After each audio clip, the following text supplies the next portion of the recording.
Business News. Verdict issued against Aynullah Fatullayev. Kurd civil society organization calls on government to eliminate results of flooding. Azerbaijan is not country for longevity. On the 6th of July, in the Garadak District Court, Judge Ismail Khalilov announced the verdict of the criminal case against the editor-in-chief of Gündəlik Azerbaijan and Riyarni Azerbaijan newspapers, Aynullah Fatullayev.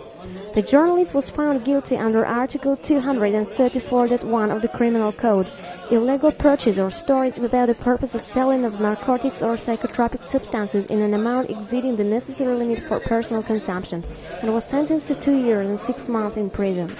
On the 29th of December, 223 grams of heroin was found on Fatullayev in prison number 12.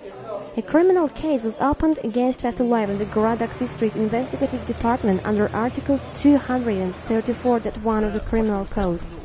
Aynullah Fatullayev and his lawyer believe that this incident was set up in order for the court to not comply with the decision of the European Court of Human Rights regarding the journalist. Aynullah Fatullayev was imprisoned for 2 years 5 months on 20 April 2007 under the decision adopted by the Yasaman District Court due to the conviction of libel regarding the Khojaly tragedy.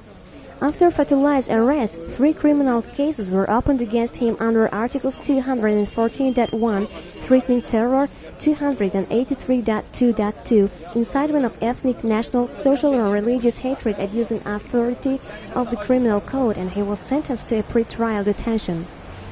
Aynullah Fatullayev was sentenced to 8 years, 5 months of imprisonment in total on the 13th of October 2007 under the decision of the Grave Crimes Court and was fined 242,522 manats.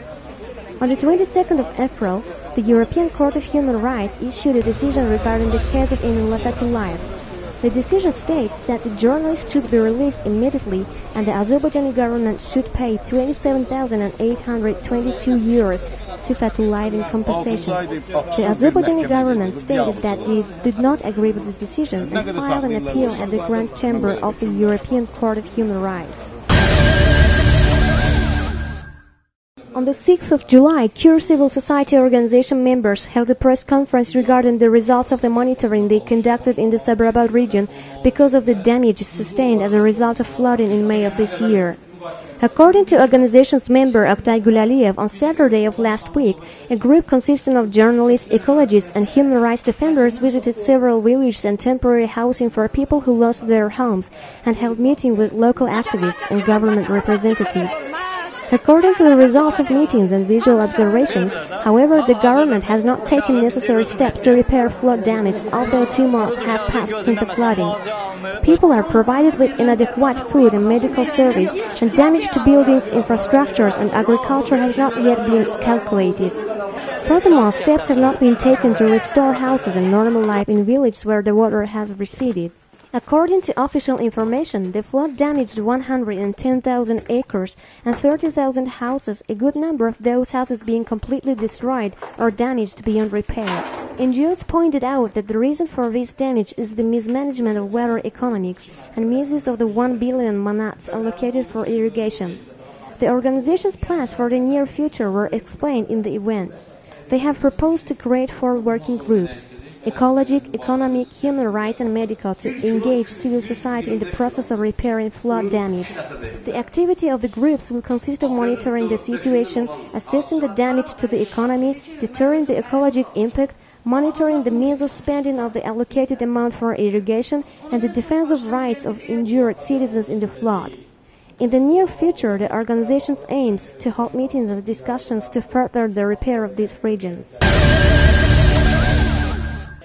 On the 6th of July, in the Media Center, a debate was held on the theme food products in Azerbaijan that are dangerous for human health. Chief of Hygiene and Epidemiology Center under the Health Ministry, Imran Abdullayev, and Azerbaijan's Independent Consumers Union head Eyüp Hüseyinov took part in the event. The Ministry of Economic Development representatives refused to participate in the debate. The opinions of the opponents coincided on the existence of too many products in the consumer market that are of bad quality. According to general opinion, trade networks that do not follow food preservation rules and producers that violate the demands of legislation regarding physical, chemical, and biological security are to blame. According to Huseynov, Azerbaijan is not considered a country for longevity because the quality of industrially produced food is very low and even dangerous. Low-quality food affects the human body over time and disproportions its natural balance.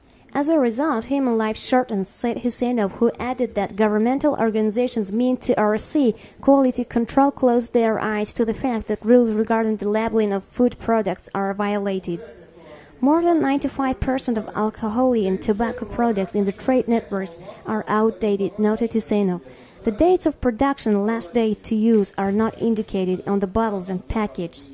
Hygiene and Epidemiology Center representatives said that the employees of the center do not have authority to fully supervise the markets. According to the rules, they can conduct supervision over industrial establishments only once during a quarter. Last year, we confiscated and eliminated about 500 tons of food products dangerous for human health, said Abdullayev.